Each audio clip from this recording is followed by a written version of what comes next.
सभी को मेरा नमस्कार। आज हम संस्कृत की कक्षा में अपठित गद्यांश पर चर्चा करेंगे। अपठित गद्यांश पढ़ेंगे। अपठित यानी जो हमारा पढ़ा हुआ नहीं हो। इसमें अपठित गद्यांश यह 10 मार्क्स का आता है, 10 नंबर का आता है। इसमें हमें यह ध्यान रखने की बात होती है कि हमें अपठित गद्यांश को कम से कम 2 बार अच्छी तरह से पढ़ना चाहिए, फिर हम आसानी से उसके उत्तर दे सकते हैं। यहाँ हम सबसे पहले पहला अपठित गद्यांश में पढ़ रहा हूँ, सभी बच्चे ध्यान से सुनेंगे। भारत देश है कृषि प्रधान देश अस्ति। भारत देश कृषि प्रधान देश है, यानी यहाँ पे मुख्य रूप से व्यवसाय खेती का होता है, लोग खेती ज्यादा करते हैं। भारतस्य अधिकांश जना ग्रामे एव वसंती। भारत के अधिकांश लोग गांव में ही वसंती यानी रहते हैं। ग्राम जीवनम सुव्यवस्थितम भवति। गांव का जीवन बहुत ही व्यवस्थित होता है। ग्रामा प्रदूषण रहिता संति। गांव प्रदूषण से रहित होते हैं। अतः ग्रामे प्राय सर्वे जना स्वस्था भवन्ति। अतः गांव में प्राय सभी लोग स्वस्थ होते हैं। अतः गांव में प्राय सभी लोग स्वस्थ होते हैं। ते प्रातः कालात् यावत् सायं यावत् क्षेत्रेषु कार्यं कुर्वन्ति। वे सुबह से लेकर शाम तक खेतों में काम करते हैं। क्षेत्रेषु यानी खेतों में। ते क्षेत्रेषु धान्यादिकम उत्पादयन्ति। वे खेतों में धान्य यानी अनाज आदि उत्पादन करते हैं। अधुना तु ग्रामे कृषका अनेकेषां वैज्ञानिक उपकरणाम अपि प्रयोगम कुर्वन्ति। अधुना तु आज तो गांव में कृषक यानी किसान अनेकेषां वैज्ञानिक उपकरणाम अनेक वैज्ञानिक उपकरणों का प्रयोग भी कर रहे हैं। वैज्ञानिक उपकरणाम प्रयोगेण कृषि व्यवसाय तो प्रतिदिन वर्धते एव। वैज्ञानिक उपकरणों का प्रयोग करने से खेती का जो व्यवसाय है, कृषि व्यवसाय है, प्रतिदिन बढ़ता ही जा रहा है। अद्य सर्वकारे अपि कृषकाणाम विकासाय जागरूक अस्ति। आज सरकार यानी सरकार भी कृषकाणाम विकासाय किसानों के विकास के लिए जागरूक है। सर्वकारे संपूर्ण प्रयत्नं करोति येन कृषका साहूकाराणाम जालेन मुक्ता स्युः। सरकार संपूर्ण प्रयास कर रही है कि येन माने जिससे किसान साहूकारों के जाल से मुक्त हो जाए, जिनसे वो उधार पैसा लेते हैं उनसे वो मुक्त हो जाए। कृषका तान सर्वान लाभान प्राप्नुवन्तु यदर्थम ते श्रमम कुर्वन्ति। कृषका यानी किसान तान सर्वान लाभान उस सभी को लाभों को प्राप्त करें जिससे वे जितना वो श्रम करते हैं, यानी किसान अपना खेती का पूरा लाभ प्राप्त करें जितना वो श्रम करते हैं। कृषकाणाम ऊपरी एव देशस्य संपूर्ण विकास आधारित अस्ति। किसानों के ऊपर ही देश का संपूर्ण विकास आधारित है। अब यहाँ पे एक पदेन उत्तर पूर्णवाक्येन और निर्देशानुसार उत्तर दिए गए हैं।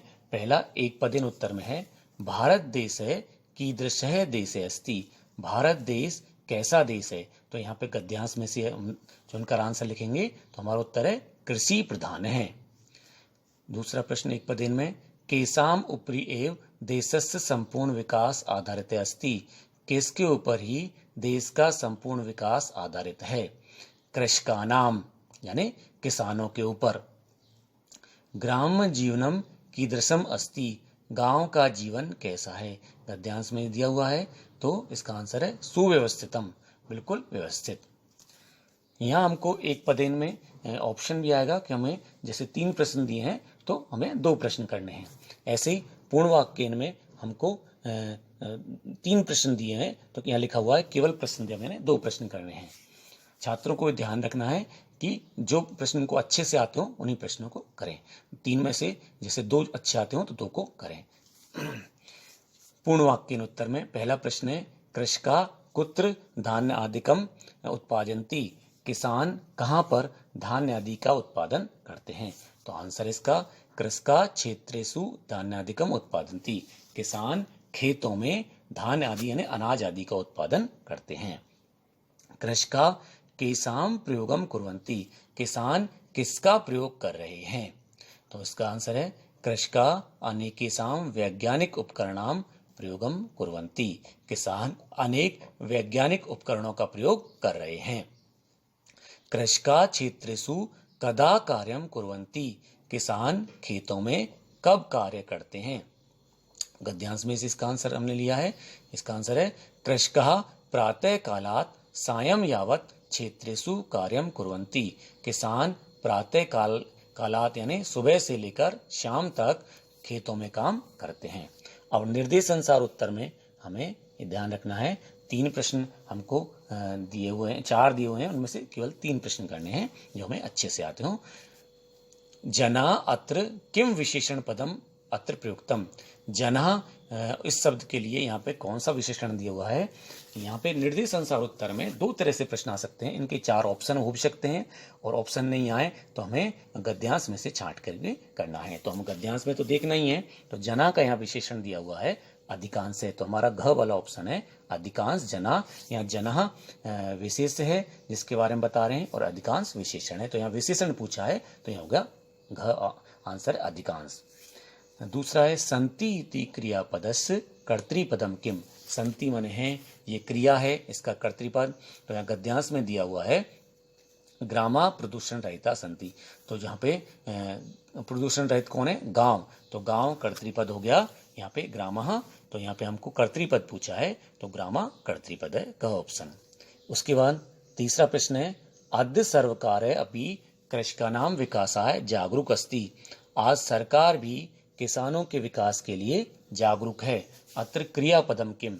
यहाँ क्रियापद क्या है, तो यहाँ पे क्रियापद दिया हुआ है अस्ति इसी वाक्य में। अगला प्रश्न है जना ग्रामे एव वसंती। लोग गांव में ही रहते हैं। इस वाक्य में अव्यय पद कौन सा है, तो एव यहाँ अव्यय पद है।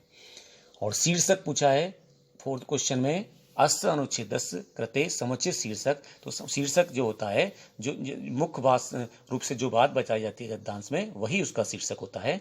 तो इसमें होगा भारत देश है कृषि प्रधान देश है। भारत देश है कृषि प्रधान देश है। अगला दूसरा गद्यांश में पढ़ रहा हूं, सभी ध्यान से बच्चे सुनेंगे। दूसरे गद्यांश में है संस्कृत साहित्य भारतवर्षस्य गौरव स्थाने स्थाने वर्णितम। संस्कृत साहित्य में भारतवर्ष का गौरव स्थान स्थान पर वर्णन है। ऐसा तु कर्म भूमि, यह कर्म भूमि है। देवा अपि अस्य गीतानि गायन्ति। देव भी इसके गीत गा रहे हैं।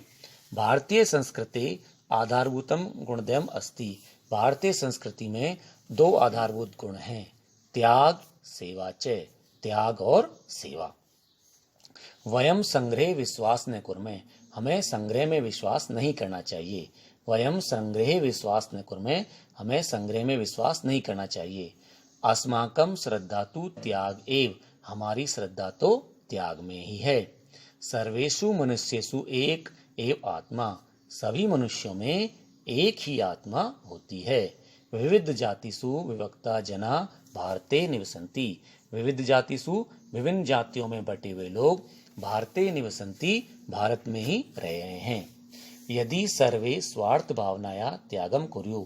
यदि सभी स्वार्थ भावना का त्याग कर दें, सेवा भावना स्वीकर्यु, सेवा भावना को स्वीकार कर लें, तदा अस्माकं देशे पुनः स्व प्राचीनम गौरव पदम प्राप्नुयात्। तो हमारा देश पुनः अपने पुराने गौरव पद को प्राप्त कर सकता है। देशे एक भावम वरेतुम श्री शंकराचार्य देशस्य चतुर्षु कोणेषु चत्वारि मठानि स्थापितवान।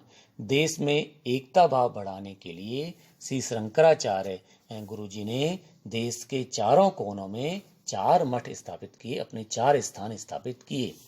एतानि मठानि भारते सांस्कृतिक चेतनाया प्रसारम अकुर्वन्। इन मठों में एतानि मठानी, इन मठों के द्वारा भारत में संस्कृति के प्रति चेतना का प्रसार उन्होंने किया। नूनम आध्यात्मिकता एवं अस्य देशस्य अमूल्य संपत्ति। निश्चित रूप से आध्यात्मिकता ही इस देश की अमूल्य संपत्ति है। यदि ऐसा संपत्ति विनश्यति, यदि संपत्ति का विनाश हो जाए, तरही मानवताया एव विनाश भविष्यति। तो मानवता का विनाश भी हो जाएगा। अब इसके गद्यांश के हम प्रश्नों को पढ़ रहे हैं। एक पदेन उत्तर में पहला प्रश्न है कस्य गौरव स्थाने स्थाने वर्णितम, किसका गौरव स्थान स्थान पर वर्णित है। तो गद्यांश में से हमने आंसर दिया है भारत वर्षस्य। कह देशस्य चतुर्षु कोणेषु चत्वारि मठानि स्थापितवान, किसने देश के चारों कोणों में 4 मठ स्थापित किए। तो गद्यांश में आया था श्री शंकराचार्य है। अगला है देवा अपि अस्य कानि गायन्ति, देव भी इसके क्या गाते हैं, गीतानि। पूर्ण वाक्य उत्तर में पहला प्रश्न है भारत देश कथम स्व प्राचीनम गौरव पदम प्राप्नुयात, भारत देश ने कैसे अपने पुराने गौरव पद को प्राप्त किया। तो गद्यांश में आंसर लिख रहा है, उसी को हम देखकर लिख रहे हैं। यदि सर्वे स्वार्थ भावनाया त्यागम कुर्यु, यदि सभी स्वार्थ भावना का त्याग कर दें, सेवा भावना स्वीकर्यु, सेवा भावना को स्वीकार कर लें, तदा भारत देश पुनः स्व प्राचीन गौरव पदम प्राप्नुयात, तो भारत देश पुनः अपने गौरव पद को प्राप्त कर लेगा। भारत देशस्य अमूल्य संपत्ति का अस्ति, भारत देश की अमूल्य संपत्ति कौन सी है। तो हमको आंसर दिया हुआ है भारत देशस्य अमूल्य संपत्ति आध्यात्मिकता अस्ति, भारत देश की अमूल्य संपत्ति आध्यात्मिकता है। विविध जातिषु विभक्ता जना कुत्र निवसन्ति, विभिन्न जातियों में बटे हुए लोग कहाँ निवास करते हैं। तो विविध जातिषु विभक्ता जना भारते निवसन्ति, विभिन्न जातियों में बटे हुए लोग भारत में निवास करते हैं। इसमें इसके बाद निर्देशानुसार में पहला है संपत्ति इति पदम किम विशेषण पदम अस्ति, संपत्ति इस पद का कौन सा विशेषण पद आया है।